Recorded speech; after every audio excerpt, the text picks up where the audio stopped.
ഇന്നത്തെ കേക്കിന് ഒരു പ്രത്യേകതയുണ്ട്. അബുദാബിയിലുള്ള അമ്മ നാട്ടിലുള്ള മോന് വേണ്ടി ഒരുപാട് സ്നേഹത്തോടെ ചെയ്ത ഒരു കേക്ക് ഓർഡർ ആട്ടോ ഇത്. മോന് തോമസ് ആൻഡ് ഫ്രണ്ട്സിന്റെ കാർട്ടൂൺ ഒരുപാട് ഇഷ്ടമായിട്ടുണ്ട്. കേക്ക് ടോപ്പേഴ്സ് ചേച്ചി ഓൺലൈൻ ഓൾറെഡി പർച്ചേസ് ചെയ്തിട്ടുണ്ടായിരുന്നു. അതിന്റെ പിക്ക് ഞാനായിട്ട് ഷെയർ ചെയ്തിട്ടുണ്ടായിരുന്നു. പിന്നെ കേക്ക് ഡിസൈൻ എന്റെ ഇഷ്ടത്തിന് ചെയ്തു എന്ന് പറഞ്ഞിട്ടുണ്ടായിരുന്നു. ചോക്ലേറ്റ് കേക്ക് ആവണമെന്ന് മാത്രമേ ചേച്ചി റിക്വയർമെന്റിൽ പറഞ്ഞിട്ടുണ്ടായിരുന്നുള്ളൂ. അപ്പോൾ ഞാൻ വിചാരിച്ചു ഈ ഒരു ഡിസൈൻ ചെയ്യാൻ ഞാൻ കുറേ നാളുകൊണ്ട് ചെയ്യണമെന്ന് ആഗ്രഹിച്ച ഒരു ഷേപ്പ് ആട്ടോ ഈ റോഡ് ഷേപ്പ് കേക്ക്. അപ്പോൾ ഞാൻ മാക്സിമം ഫിനിഷിംഗ് ഒക്കെ ചെയ്യാൻ നോക്കിയിട്ടുണ്ട്. കൊള്ളാവോ ഇല്ലേ എന്നുള്ളത് നിങ്ങൾ കമന്റ് ബോക്സിൽ മെൻഷൻ ചെയ്യാൻ മറക്കരുത്. പിന്നെ ഈ കേക്ക് കാണുമ്പോൾ നിങ്ങൾ വിചാരിക്കും കുറേ കേക്ക് വേസ്റ്റേജ് ഉണ്ടായിട്ടുണ്ടാകും, കട്ട് ചെയ്ത് കളയുമല്ലേ എന്നൊക്കെ വിചാരിക്കും. അങ്ങനെയൊന്നുമല്ല. മുകളിൽ നമ്മൾ കട്ട് ചെയ്യുന്നത് താഴെ റോഡിൻ്റെ പോലെ ഷേപ്പിൽ നമ്മൾ താഴോട്ട് എക്സ്റ്റെൻഡ് ചെയ്യുന്ന ഭാഗത്തോട്ട് ആഡ് ചെയ്യുന്നുണ്ട്. അതിൻ്റെ കേക്ക് വേസ്റ്റേജ് ഒന്നും ഉണ്ടായിട്ടില്ല. ഇതിന് എത്ര വെയിറ്റ് വന്നിട്ടുണ്ടാവും നിങ്ങൾക്ക് ആർക്കെങ്കിലും ഗസ് അടിക്കാൻ പറ്റുമോ?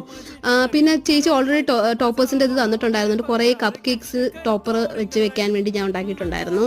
പിന്നെ ഒരു ടോയ് ട്രെയിൻ എക്സ്ട്രാ വെച്ചിട്ടുണ്ട്. ഫൈനൽ ലുക്ക് നിങ്ങൾക്ക് ഇഷ്ടമായോ ഇല്ലേ എന്നുള്ളത് പറയണേ. അപ്പോൾ ഇത്രയുള്ള